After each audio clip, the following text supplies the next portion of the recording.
Métodos gráficos para presentar datos. ¿Recuerdas el ejemplo de los tiempos de auditoría?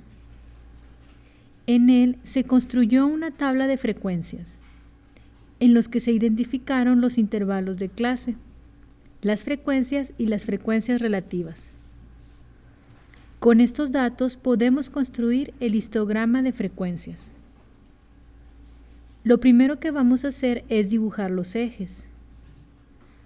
Observa que en el eje horizontal colocamos los tiempos de auditoría, que serían los intervalos de clase, y en el eje vertical las frecuencias. Podemos observar en la tabla que para el intervalo de 10 a 14 días tenemos 4 datos, de 15 a 19 días 8 datos, de 20 a 24 días 5 datos, de 25 a 29 días 2 datos, y de 30 a 34 días únicamente un dato. Ahora vamos a obtener los puntos medios de cada intervalo de clase y los colocamos en las alturas de los rectángulos del histograma de frecuencia. Observa que al unir los puntos medios encontramos el polígono de frecuencias.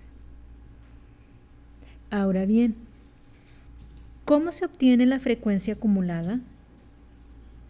Veamos nuevamente las tablas, con los intervalos de clase y las frecuencias. Lo que nos interesa para construir la tabla de frecuencias acumuladas serían los límites inferiores de cada una de las clases. En la columna clase escribimos los datos menores de cada uno de los límites inferiores de cada clase. Ahora podemos ver que datos menores a 10 no tenemos.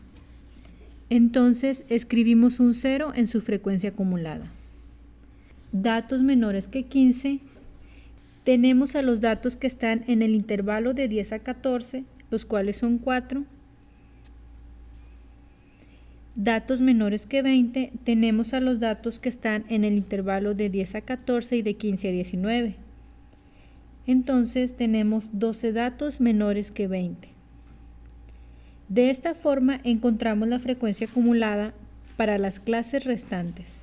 Una vez que tenemos esta tabla de frecuencias acumuladas, vamos a construir la distribución de frecuencias acumuladas. Primero establecemos los ejes. En el eje horizontal vamos a tener todos los datos que sean menores que 10, 15, 20, 25, 30 y 34.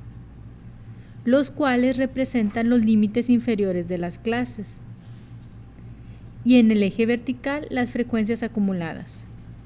Observa que no tenemos datos menores que 10, entonces marcamos un punto en el 0.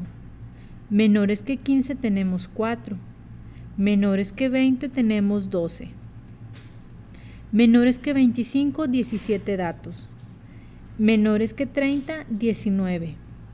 Y menores que 34, 20 datos. Al unir estos puntos encontramos la distribución de frecuencia acumulada, a la cual se le llama ojiva.